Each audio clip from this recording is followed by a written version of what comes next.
લોકસભા ચૂંટણીના બિમગાલો ફૂંકાઈ રહ્યા છે ત્યારે તમામ રાજકીય પક્ષો પ્રચારની તૈયારીમાં વ્યસ્ત છે ત્યારે હવે જાહેર થયેલા ઉમેદવારોએ ચૂંટણી પ્રચારમાં લાગી ગયા છે ત્યારે બનાસકાંઠા ઉમેદવારોની ઉમેદવારીની તારીખ નક્કી થઈ ગઈ છે।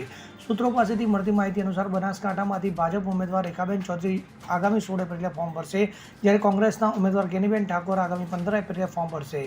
આ બંને ઉમેદવારો શક્તિ પ્રદર્શન સાથે ઉમેદવારી નોંધાવશે તો મહત્વનું છે કે ભાજપે બનાસકાંઠા બેઠક પરથી શિક્ષિત ઉમેદવાર રેખાબેન ચૌધરીને મેદાને ઉતાર્યા જ્યારે કોંગ્રેસે વાવના ધારાસભ્ય ગેનીબેન ઠાકોરને સામે ઉતાર્યા છે। તો હાલ ગેનીબેન ઠાકોર ભાજપને જબરજસ્ત ટક્કર આપી રહ્યા છે ત્યારે ભાજપના રેખાબેન પણ ઉમેદવારો વચ્ચે જઈને મતદારોને આકર્ષવાના પ્રયત્ન કરતા જોવા મળી રહ્યા છે।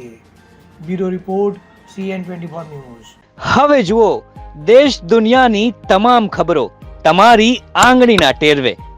ઉઠાવો મોબાઈલ અને ગૂગલ પ્લે સ્ટોર પરથી ડાઉનલોડ કરો અમારી CN24 ન્યૂઝ મોબાઈલ એપ।